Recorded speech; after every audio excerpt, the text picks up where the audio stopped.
Aquí empiezan los desayunos de 24 horas. Con María Josefa Coronel. Y precisamente el tema de la reelección indefinida generó reacciones. Ahora estaría en manos de la Asamblea Nacional permitir que se haga o no la enmienda constitucional.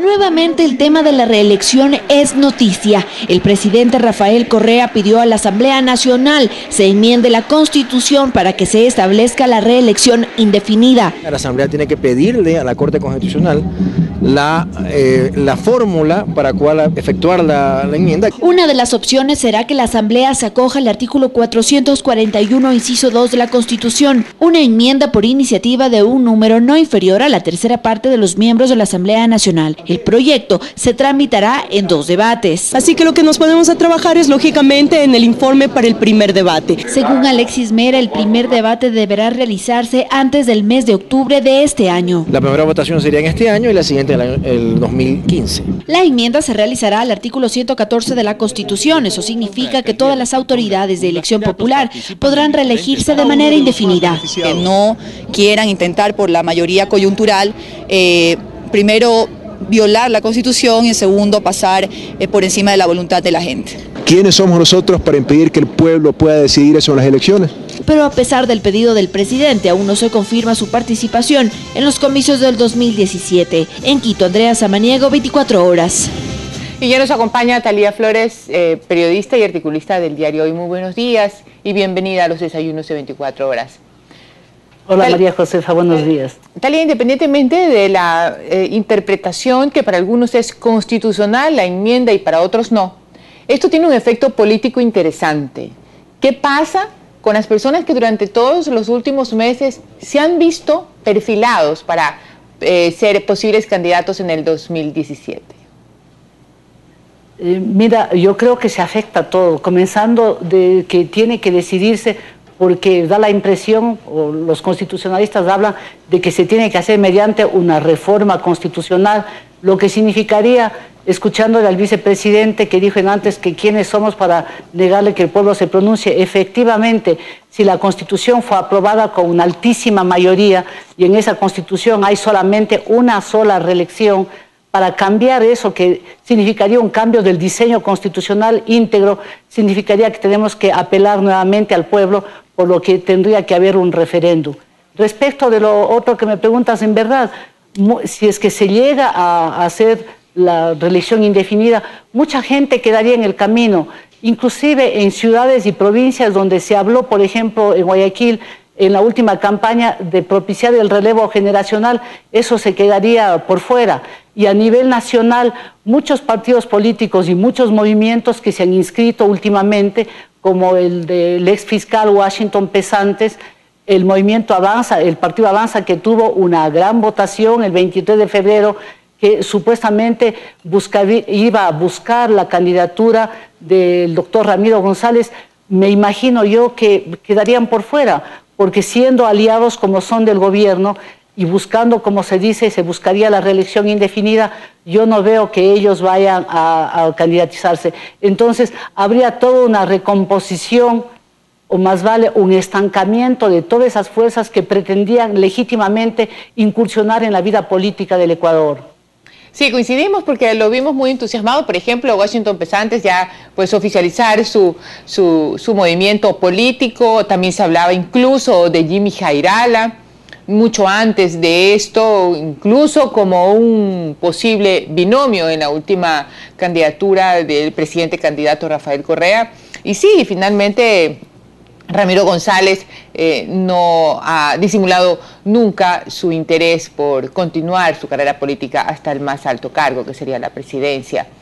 Pero en los gobiernos locales va a suceder también, Talía, algo interesante, porque durante la última campaña el presidente Correa y los candidatos de Alianza País se opusieron ideológicamente, dijeron que era antidemocrático permitir que alcaldes quieran reelegirse una y otra vez. ¿Es una contradicción tan pública? ¿Afectará la imagen del presidente?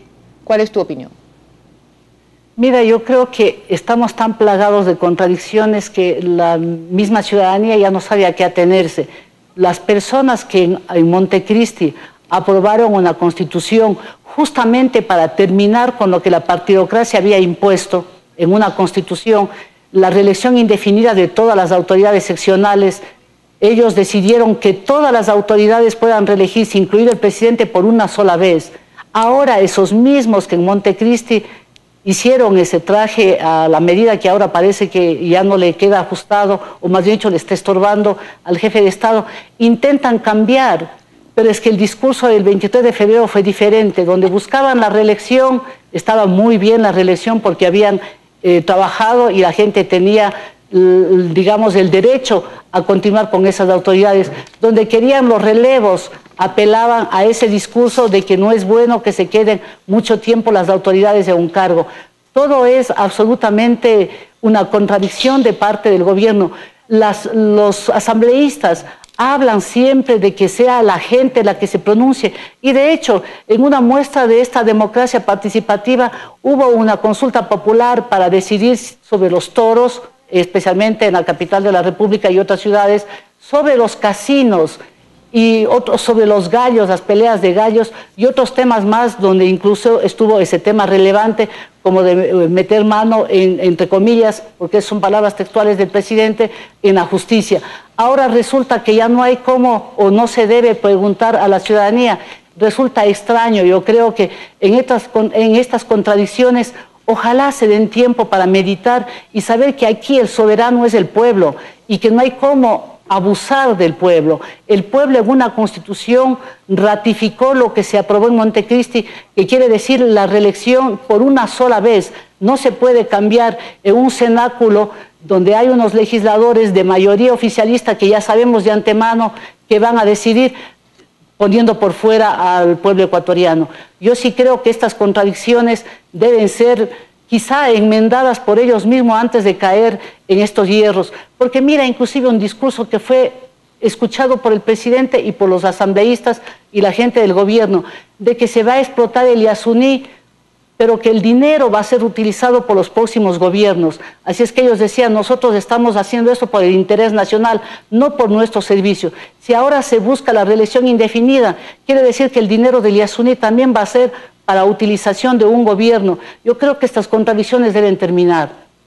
Y sobre todo una sociedad que votó por un gobierno que se dice democrático, por funcionarios públicos que viven coherentes con supuestamente esas convicciones y por un modelo de desarrollo prometido hace 7 años y que en el camino va cambiando de estructura. Coincido contigo, Thalía, que el tema de la reforma constitucional es eso, una reforma que el pueblo debe decidir si la estructura del poder del Estado se cambia. Una enmienda está diseñada, no sé, para cambiar una política pública de economía, más no para reformar la estructura, porque estamos hablando de todos los cargos públicos de personas que asumen ese cargo por elección popular.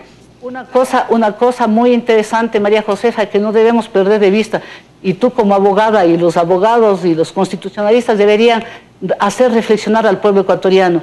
El diseño constitucional que se elaboró en Montecristi incluye los relevos de la Corte Nacional de Justicia, de la Corte Constitucional, del Consejo Nacional Electoral en determinados periodos, justamente para que no coincidan con las elecciones del presidente. Si ahora se va a cambiar todo eso, significa que el presidente, que si es que es reelegido, permanecería casi 20 años en el poder, porque el presidente Correa tiene una elección legítima hasta el 2017, con lo cual ya está 10 años en el poder, estaría 10 años.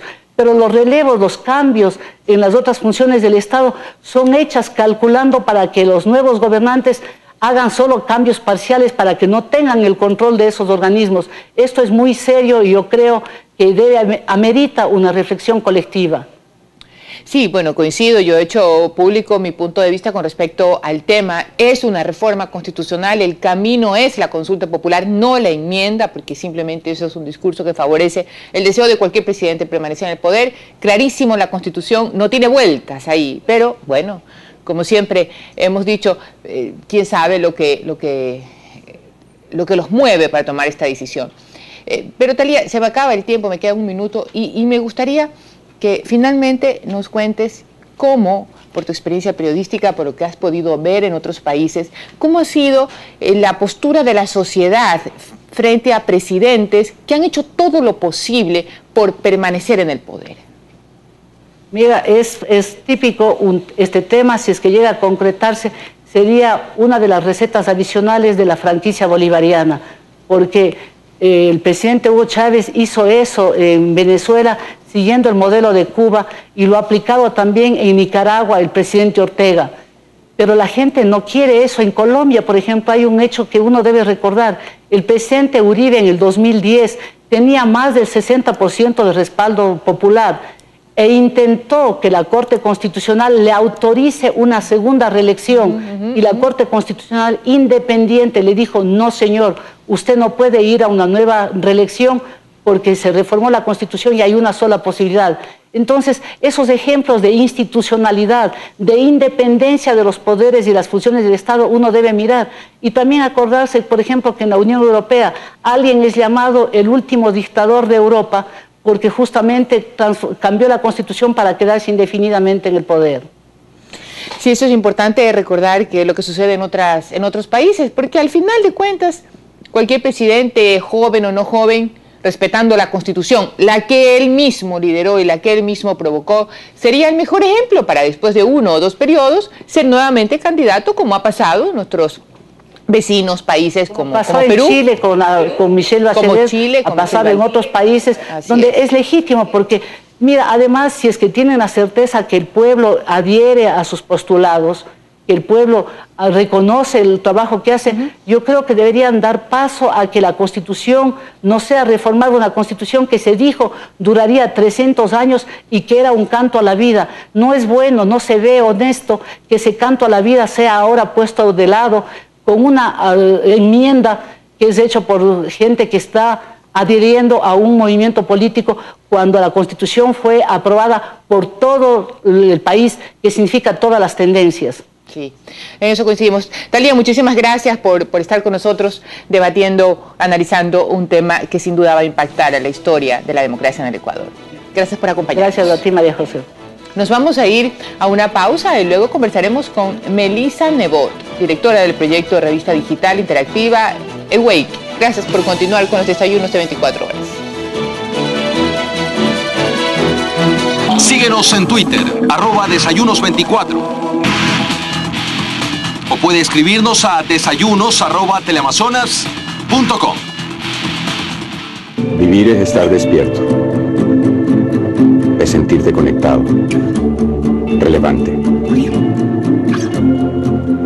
Estás aquí. Existes. Pero quieres ser grande. Eres grande. Sé el poeta, el poema y la inspiración.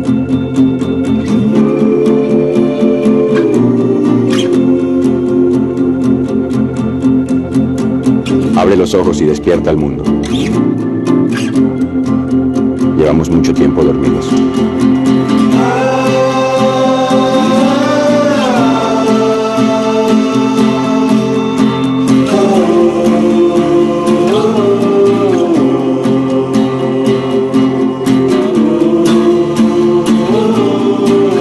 Ya está con nosotros Melissa Nebot, ella es la directora de este proyecto de revista digital interactiva Awake. Muy buenos días, Melissa, gracias por estar con nosotros. Hola, Josefa, gracias a ti por la invitación.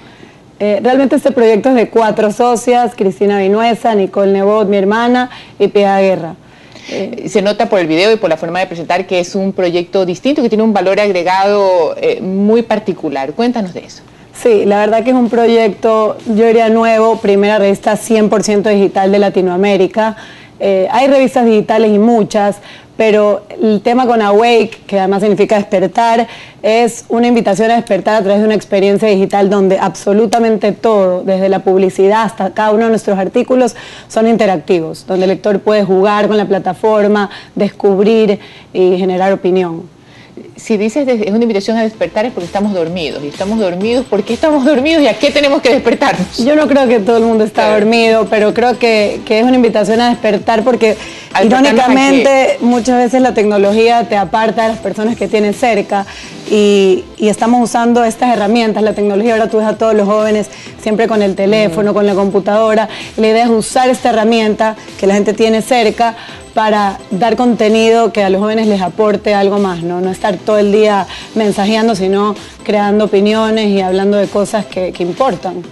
Y esto también es un poco una forma de decir: la tecnología no produce miedo, acérquense, juguemos con todos los cajoncitos y las propuestas que tiene la revista para no necesariamente solo los jóvenes, y con temas como el humor, como temas de salud. ¿Cuáles son los temas para convocar a un público más ampliado?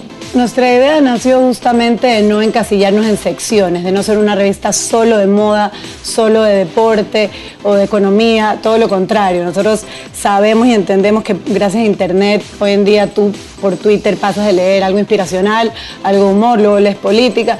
Entonces, ¿por qué no hacer una revista que hable de todo? Que tenga sección de humor, de cocina, de destinos, pero que hable también y deje al final un mensaje que motive a los jóvenes a cuestionarse, a hacer algo más.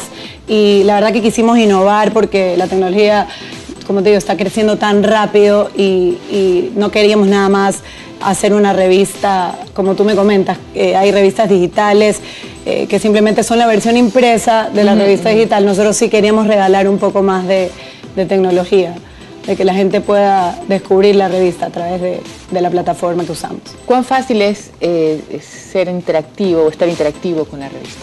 Yo creo que hicimos muchas pruebas antes de sacarla porque queríamos hacer muchísimos efectos, hay tanto por hacer, pero nos adaptamos a lo que nos dijeron las personas del grupo focal que hicimos antes de lanzarla. Fue toda una investigación de muchísimo tiempo y creo que lo logramos. Creo que hicimos todas las indicaciones súper claras para que las personas puedan interactuar apenas se la bajan. Y esa era la siguiente pregunta. ¿Es gratis la bajada? ¿Dónde? ¿En qué teléfonos? ¿En todos los teléfonos o en unos teléfonos? No, te la puedes descargar en tablets, iPads, en iPhones y en Androids. Es gratis. La encuentras como revista Awake en App Store y en Play Store. Y, por ejemplo, tienes espacios de, decías, bueno, comprometerse con lo que está pasando, inspirarse. Debe haber secciones en las que las personas puedan decir me gusta, no me gusta, interactuar con ese mensaje que se da en cada una de las secciones. Sí, no como en cada sección como tal, pero al final tenemos una encuesta súper amigable donde queremos que la gente participe, nos diga qué le gustó, qué no le gustó y sugerencias para mejorar. Es importante mencionar que también tenemos una sección donde hay un local que se llama 593 por Ecuador, donde estamos constantemente promoviendo productos ecuatorianos. Los puedes ver en 360, lo ves totalmente. ¿Productos de cualquiera? ¿Productos cualquiera? Puede ser productos de ropa, accesorios, cosas para la casa. Simplemente la idea es promover productos locales. Es decir, que si en este momento alguien pues fabrica o elabora productos, se pone en contacto con la revista porque también lo exhiban ahí. Sí, eso lo hacemos totalmente gratis y estamos constantemente invitando, es lo que queremos hacer, invitar a la gente que de repente toma fotos, escribe, tiene un producto. Aquí hay muchísimo espacio para eso. Esa es la idea, invitar a la gente y que sea algo hecho por jóvenes. La persona que hace el producto y que quiere que su producto se exhiba en esta revista no paga, es gratis. No paga nada. Nosotros, la idea nuestra en este espacio es promover estos productos locales. Es totalmente gratis. Qué interesante. Bueno, muchísimas gracias, Melissa, por estar con nosotros. Muchísima suerte. Es la hora de que la tecnología no nos asuste a algunos y que comenzamos a participar en esta plataforma. Y bueno, sí. y antes así de despedirnos, ¿la plataforma es segura? Sí, es una plataforma internacional, súper segura, súper amigable. Bueno, pues muchas gracias a ti por la invitación. Muchísima suerte en esta nueva propuesta de revista digital. Y es que nos encanta también recibir a los jóvenes, porque son no solamente el futuro del país, sino el presente, que ya está moviendo y haciendo propuestas interesantes, como lo que hacen estudiantes de los Estados Unidos, que están visitando al Ecuador también para ofrecer asistencia a familias de los barrios más pobres, sobre todo en Huaquillas. Se lo contamos al volver, quédese con nosotros.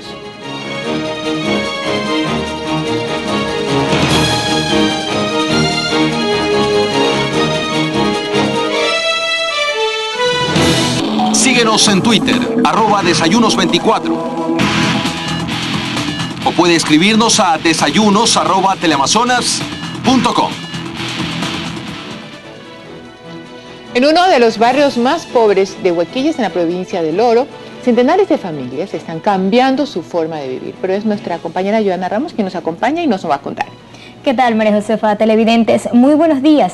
Estudiantes de una universidad en Estados Unidos llegaron a la ciudad de Huaquillas para impulsar el cambio. Pero ¿en qué consiste la ayuda? Se lo contamos en la siguiente nota.